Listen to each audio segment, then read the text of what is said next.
Selamat berjumpa kembali dengan teh hangat, teduhkan hati, hadirkan semangat dari Kisah Para Rasul 17 ayat 1 sampai 9. Ayat 8, ketika orang banyak dan pembesar-pembesar kota mendengar semuanya itu, mereka menjadi gelisah. Tetapi setelah mereka mendapat jaminan dari Yason dan dari saudara-saudara yang lain, mereka pun dilepaskan.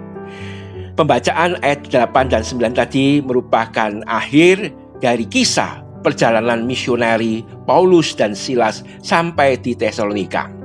Seperti biasanya di dalam ayat-ayat yang kedua itu menunjukkan bahwa Paulus selalu menggunakan kesempatan untuk mengabarkan Injil kabar baik, yaitu Mesias. Yesus harus menderita dan bangkit dari antara orang mati. Ada akibat yang positif di dalam ayat yang keempat. Beberapa orang menjadi yakin dan bergabung dengan Paulus dan Silas. Juga sejumlah besar orang Yunani yang takut kepada Allah. Juga tidak sedikit yang perempuan-perempuan terkemuka. Tetapi di dalam ayat yang kelima kita membaca akibat yang negatif, yaitu ada orang-orang Yahudi yang menjadi iri hati dan dibantu preman pasar mengadakan perlawanan dan kekacauan, lalu menyerbu rumah Yason. Ayat 4, ada 4 ayat yang menyebut nama Yason, tokoh setempat yang menjadi percaya Yesus. Bukan sekedar ngefans. Yason menjadi follower, pengikut Yesus yang bersedia menanggung konsekuensi mengikut Yesus, Mesias, berani menderita bagi Tuhan. Iman yang teguh, pengharapan yang kokoh, kasih yang tulus yang berkobar-kobar yang di dalam diri Yason itu merupakan satu teladan yang sangat indah, bukan, bagi kehidupan kekristenan zaman sekarang. Bagi Anda, saudara-saudari, berani ikut Yesus, setia sampai akhir, apapun yang terjadi, berapapun harganya yang harus dibayar di dunia yang memberikan aniaya bagi para pengikut Yesus. Seperti kata Yesus, di dalam dunia kamu mengalami aniaya karena aku, tapi kuatkanlah hatimu, aku sudah kalahkan dunia. Yohanes 16 ayat 33. Damai sejahtera di dalam Yesus Kristus yang menjadi milik orang percaya itu melebihi semuanya, melampaui apapun, apalagi aniaya. Kuatkanlah hati kita.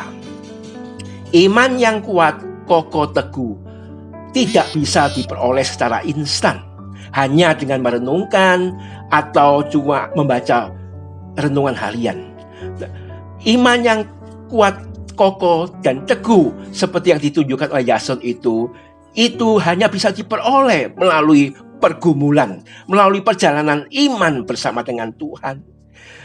Dengan membaca, dengan mendengarkan firman Tuhan, juga mau merenungkannya setiap hari dan taat melakukan firman Tuhan setiap hari, dan juga bersandar janji-janji Tuhan lebih dari sekedar membaca renungan harian, lebih dari sekedar rutinitas. Oleh sebab itu, jadilah pengikut Yesus yang militan, yang taat firman Tuhan, melebihi daripada sekedar membaca atau dengar-dengaran. Renungkanlah, hayati dan taatilah, praktekkanlah di dalam hidup sehari-hari, dan alamilah mujizat di dalam ketaatan kepada firman Tuhan dengan memegang janji Tuhan itu. Taat demi ketaatan, langkah demi langkah. Setiap kali kita taat itu menjadi satu mujizat, limpah kebajikan yang menyentuh banyak orang, dan kemudian mereka memuliakan Bapa di surga. Mari kita tunduk kepala, kita berdoa. Bapa kami di surga, dimanapun Injil diberitakan, selalu mendatangkan kuasa Allah bagi orang yang percaya, namun juga tantangan, perlawanan bagi orang yang menolaknya. Tolonglah kami untuk menjadi percaya Yesus, bukan hanya sekedar ngefans kepadamu, tapi juga menjadi pengikut Yesus yang setia sampai akhir, yang mau taat firman Tuhan, sandar kepada janji Tuhan, lebih daripada hanya dengar-dengaran dan membaca renungan harian. Dan ketika kami ya Tuhan mau taat kepadamu, langkah demi langkah, Itu menjadi mujizat yang kami alami. Pertolongan dan kekuatan Tuhan, janji damai sejahtera Allah yang melampaui segala akal itu akan kami alami. Tuhan tolong kami. Demi nama Tuhan Yesus kami berdoa. Amin.